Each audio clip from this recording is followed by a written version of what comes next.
He canceled my presentation to the board 48 hours before it was scheduled. Just like that.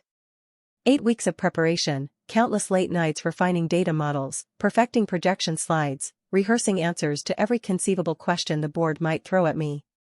Gone.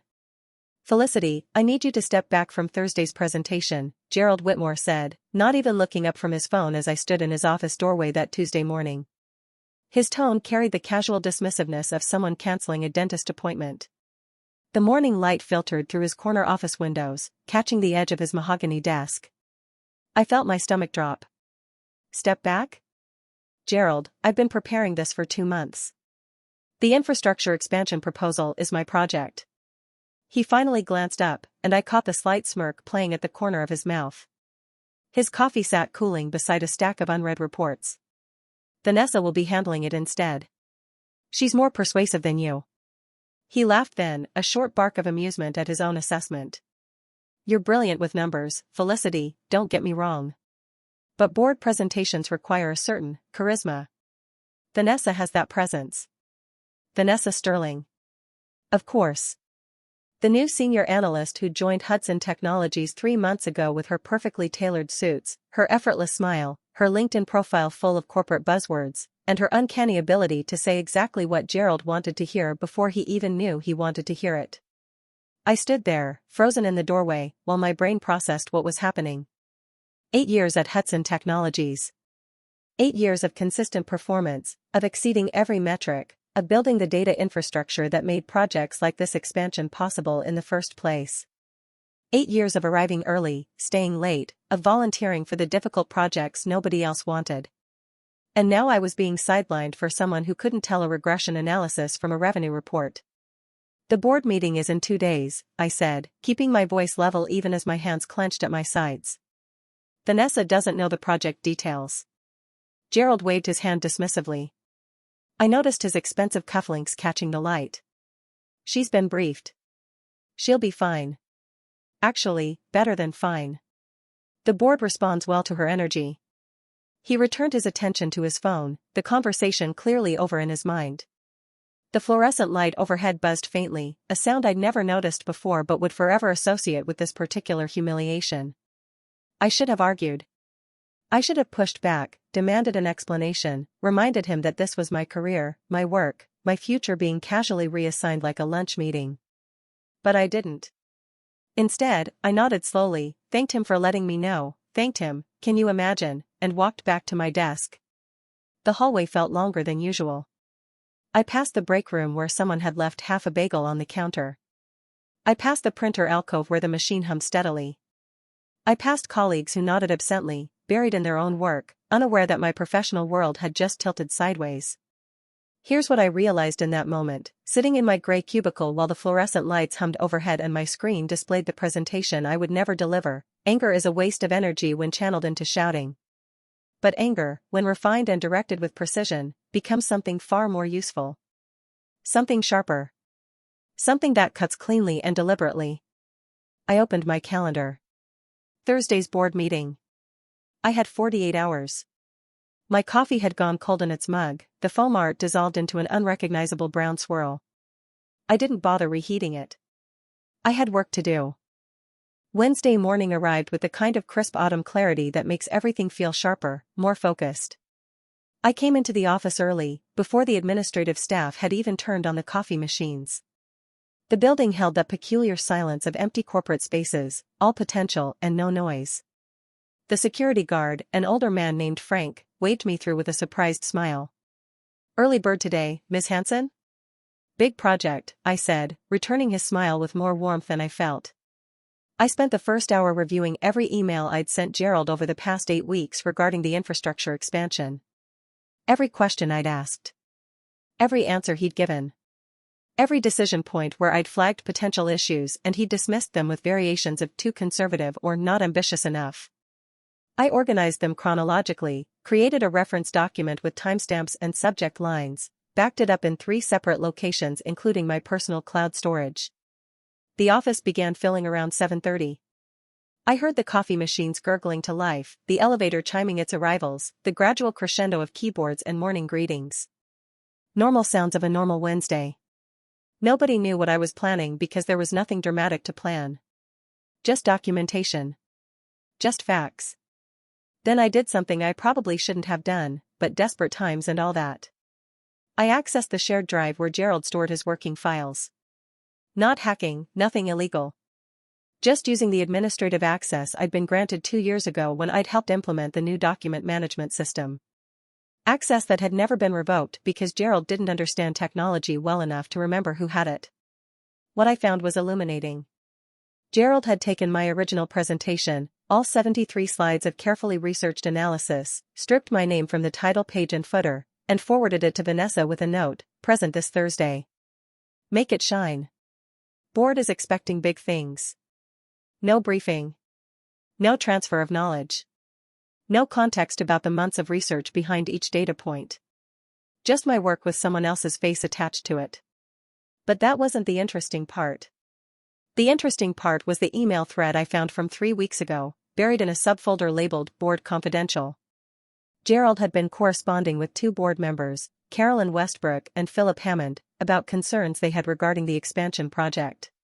Specific, technical concerns about cost overruns in similar projects the company had attempted 5 years ago. About timeline feasibility given our current staffing constraints. About whether Hudson Technologies had the operational capacity to execute something this ambitious without compromising existing client commitments. Gerald had assured them everything was under control. He'd promised them a presentation that would address every concern with hard data and realistic projections. He'd specifically told them that his top analyst had been working on nothing but this project for 2 months, that she had anticipated every possible question and built contingencies into the plan. I sat back in my chair, a slow smile forming. Gerald had made promises he couldn't keep, and now he'd handed those promises to someone completely unprepared to deliver on them.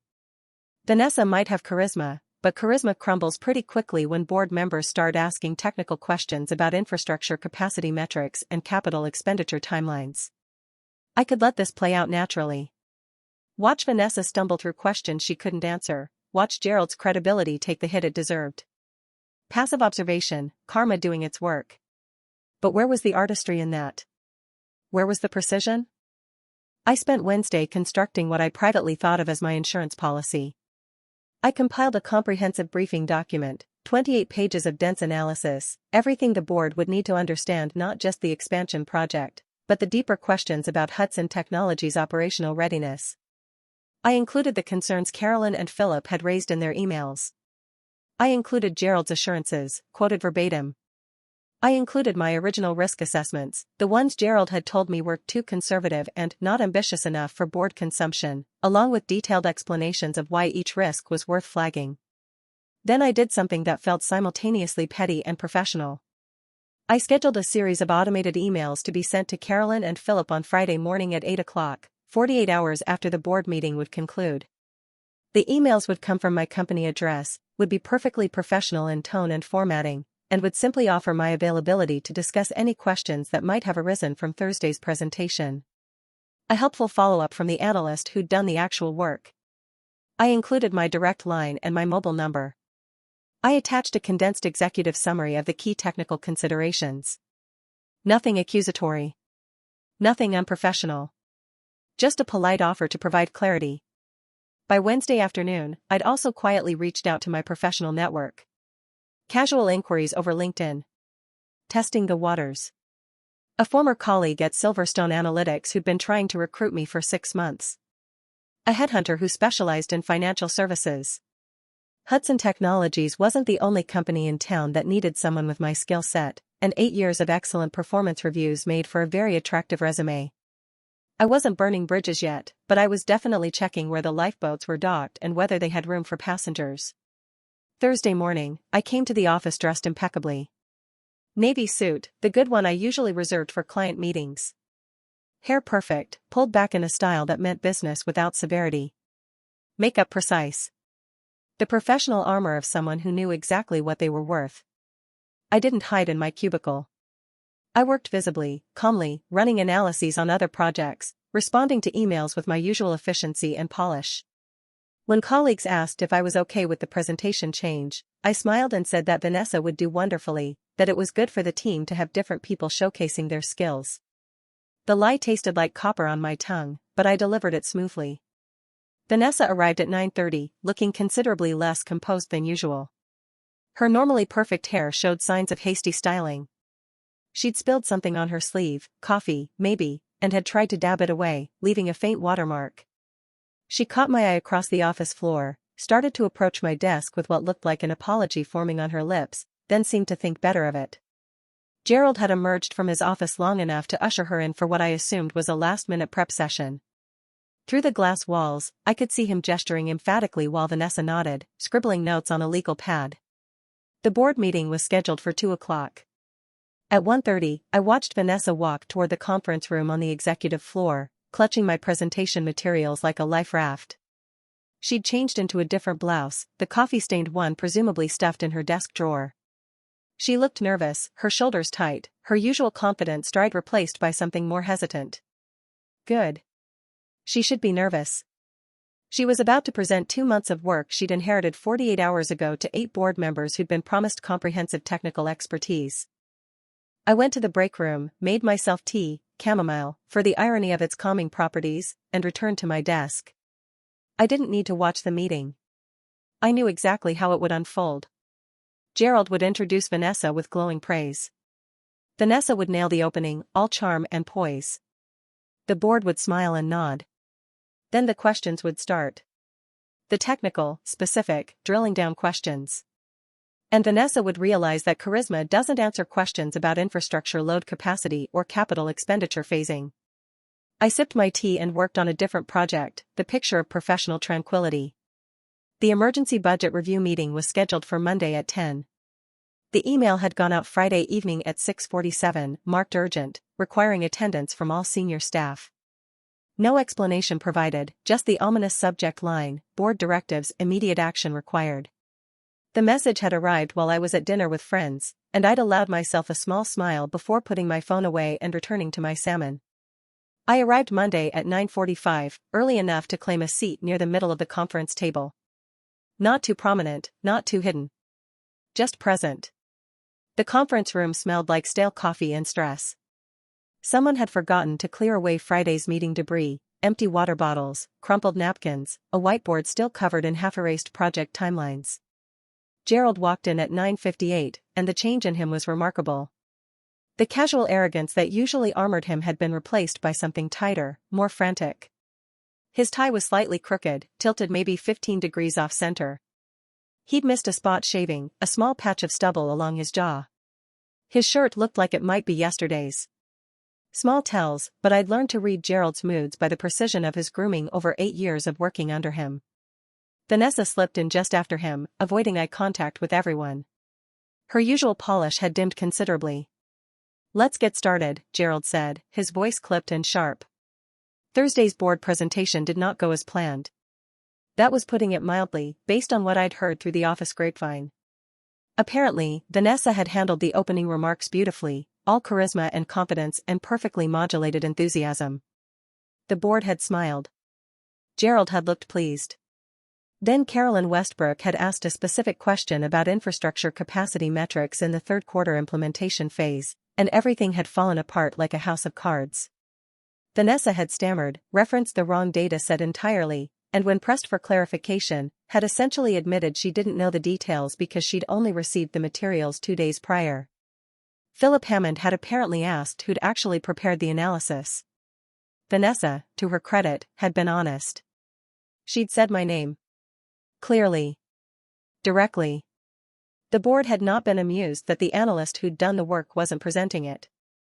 According to my source in executive administration, Carolyn had asked Gerald point-blank why there'd been a substitution. Gerald's answer, something about showcasing emerging talent, had landed with all the credibility of a $3 bill. "The board has delayed approval of the expansion funding," Gerald continued, and I watched the tension ripple through the room. People shifted uncomfortably. They want a comprehensive review of the project before releasing capital. They want detailed answers to operational questions that weren't adequately addressed on Thursday. He said weren't adequately addressed like it was a force of nature, something that had simply happened, rather than a direct result of his own decisions and political calculations. "Felicity," he said, and I looked up calmly, my expression professionally neutral. The board has specifically requested that you prepare a follow-up presentation. They want you to present directly to them next Thursday. I let the silence stretch for a moment, feeling the weight of everyone's attention. The clock on the wall ticked audibly. I could feel Vanessa's mortification radiating from 3 seats away. Of course, I said evenly, my voice carrying just enough warmth to sound cooperative without seeming eager. I'd be happy to address the board's concerns.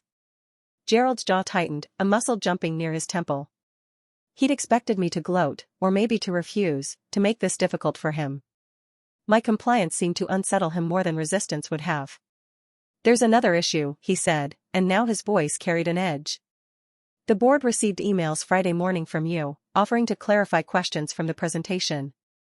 They found that interesting, given that you weren't the one presenting. I nodded thoughtfully, as if considering this observation for the first time. I wanted to be helpful. The board was told the presentation was based on my work. I assumed they might have technical questions that required input from the original analyst. It looked, Gerald said carefully, each word measured, like you were undermining Vanessa's presentation. I tilted my head slightly, the picture of confused innocence. I sent those emails Friday morning at 8 o'clock. The presentation was Thursday afternoon at 2. How could I undermine something that had already concluded? I was offering post-presentation support, which seems like standard professional courtesy. The logic was flawless, airtight, and Gerald knew it. He couldn't accuse me of sabotage without admitting that his own decisions had created the conditions for failure. Going forward, he said tightly, the words forced through what looked like clenched teeth, all board communications need to be coordinated through me. Understood, I said pleasantly, with just enough professionalism to avoid seeming smug. The meeting continued for another 30 minutes, covering damage control strategies and timeline adjustments. Gerald outlined a recovery plan that was mostly my original timeline with different terminology.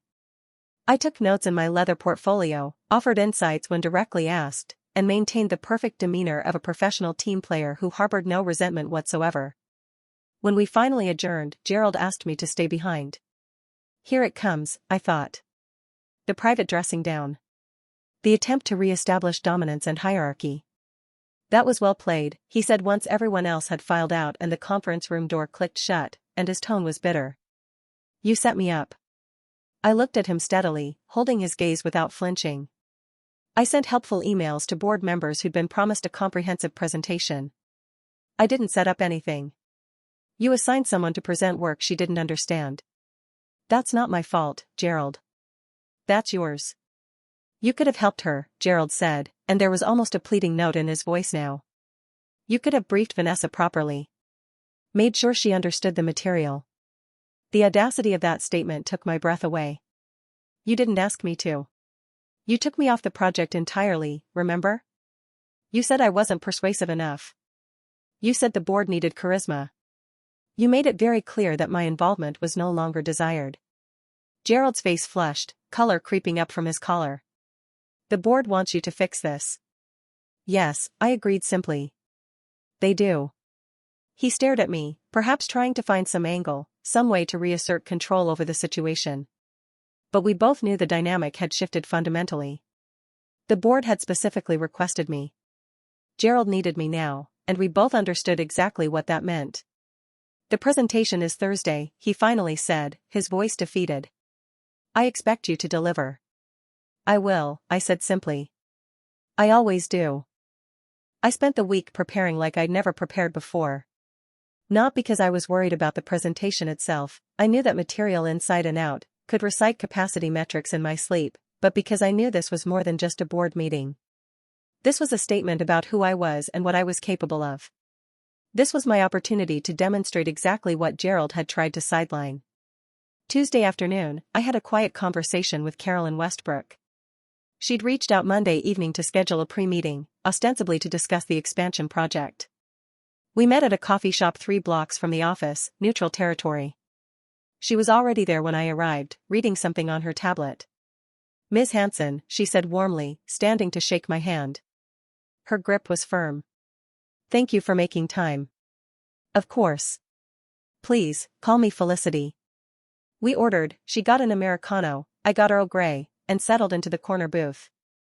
Gerald told us you needed to step back from the original presentation because you were overwhelmed with other projects, Carolyn said, watching my reaction carefully. I smiled slightly. That's not accurate. I had no other projects. The expansion analysis was my sole focus for 8 weeks. Gerald can check my timesheets if he'd like confirmation. Carolyn nodded slowly, unsurprised. I suspected as much. Philip and I were confused about the substitution. Gerald had specifically told us his top analyst was leading the project. Then someone else presented, and it was immediately clear she didn't know the material. Vanessa is talented, I said diplomatically. She has excellent client-facing skills. But she joined Hudson Technologies 3 months ago. She didn't have the context for that level of board presentation. Why did Gerald make the switch? I considered my answer carefully. You'd have to ask him. I can only speak to my own work. Carolyn appreciated that discretion. Your emails Friday morning were interesting timing. I thought they might be helpful, I said. The board was told the analysis was mine.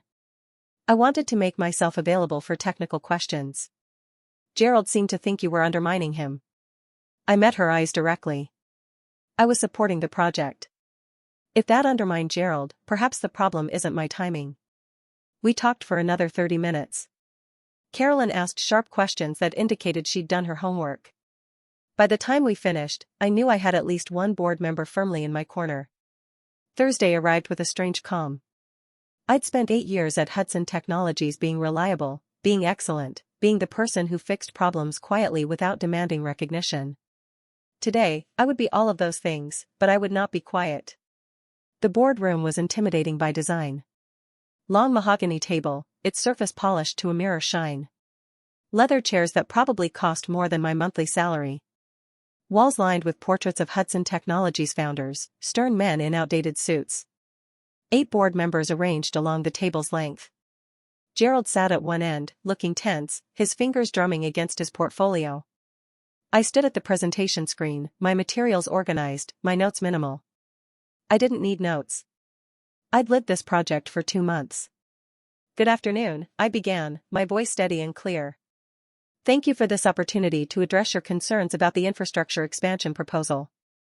I understand there were questions last week that weren't adequately answered. I'd like to correct that today. For the next 90 minutes, I walked them through everything. Not just the surface-level projections, but the deep operational realities. The risks I'd identified and why each one mattered. The mitigation strategies I'd developed, with specific action items and responsible parties. The timeline challenges and how we could address them without compromising quality. The capital expenditure phasing that would protect Hudson Technologies' cash flow while enabling growth. When Philip Hammond asked about capacity constraints during the second implementation phase, I had 3 contingency models ready. When Carolyn questioned timeline feasibility, I showed them the critical path analysis with built-in buffer periods. When another board member challenged the revenue projections, I walked them through the underlying assumptions and showed them the sensitivity analysis I'd run on every variable. I was calm. I was thorough. I was undeniably competent. Gerald tried to interject twice. Both times, board members politely but firmly asked him to let me finish. When I concluded, there was a brief silence. Then Carolyn spoke. This is what we needed last week, she said, with an edge to her voice. Clear analysis, realistic assessment, answerable questions. She looked at Gerald. Why wasn't Ms. Hansen presenting originally? Gerald cleared his throat. We felt that Vanessa's presentation style would be more engaging for the board. Engagement is valuable, Philip said dryly. But competence is essential. I'd rather have someone who knows the material than someone who performs it. The board asked a few more questions, all of which I answered directly. Then they asked Gerald and me to step out while they deliberated. We stood in the hallway, not speaking. Gerald stared at a landscape painting on the wall. I checked my phone, scrolling through emails with apparent disinterest. After 20 minutes, we were called back in. We're approving the expansion project, Carolyn announced. Pending Ms. Hansen's continued leadership of the implementation phase. We want quarterly updates, and we want them from her directly. Gerald's face went through several interesting transitions. Shock. Anger. Reluctant acceptance. Of course, he managed. Felicity will lead the implementation. One more thing, Philip added. We'd like to meet with Ms. Hansen individually next month to discuss her role at Hudson Technologies. We think there may be opportunities for expanded responsibility. I kept my expression professionally neutral, but inside, I felt the pieces clicking into place. The board wasn't just approving the project. They were sending a message about who they valued. Friday morning, 4 days after the board meeting, Gerald stormed into my office. Why did the board delay funding? He demanded. I looked up from my computer, genuinely confused. They didn't. They approved the project Thursday. Not that funding, he snapped. The operational discretionary budget. The board just sent a memo saying all department budgets need individual approval for the next quarter. They're freezing my discretionary authority. I returned my attention to my screen. That sounds like a board decision. I wouldn't know anything about it. Don't play innocent with me, Felicity. You've been in their ear. Those meetings with Carolyn. The private communications. I looked at him evenly. I had one coffee meeting with Carolyn to discuss the expansion project. That's hardly a conspiracy. And the board specifically requested those follow-up emails I sent. Gerald leaned against my doorframe, deflating slightly. They're questioning my judgment. Perhaps, I said carefully, they're reassessing how decisions are made. You assigned a complex board presentation to someone unqualified, and it failed. There are consequences to poor judgment. I made one mistake. You made a political calculation, I corrected. You prioritized how something would look over whether it would work. The board noticed. He was quiet for a moment, trying to find some angle to regain control. But there wasn't one. What do you want? He finally asked. It was the first honest question he'd asked me in months. I want to do my job, I said simply. I want to lead projects I'm qualified to lead.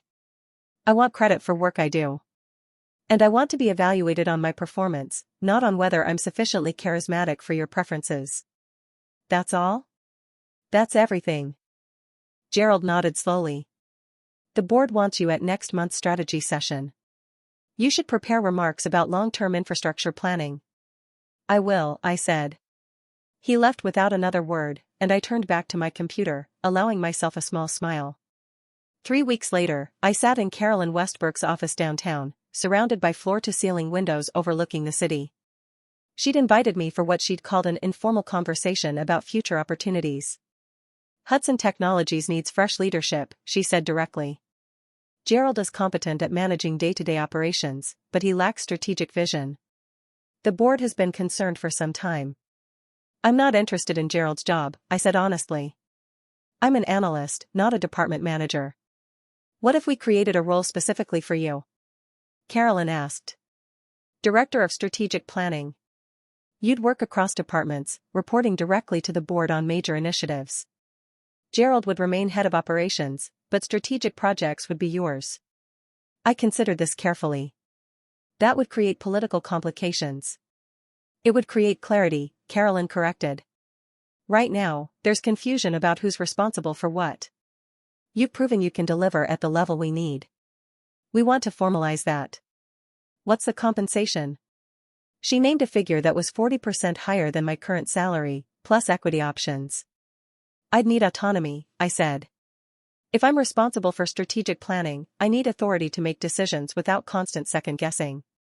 That's the point, Carolyn agreed. We want someone we trust making those calls. I thought about Gerald's face when he told me I wasn't persuasive enough. About Vanessa's nervous shuffle toward the boardroom, clutching my work like borrowed clothes. About 8 years of being excellent and reliable and quietly indispensable. I accept, I said.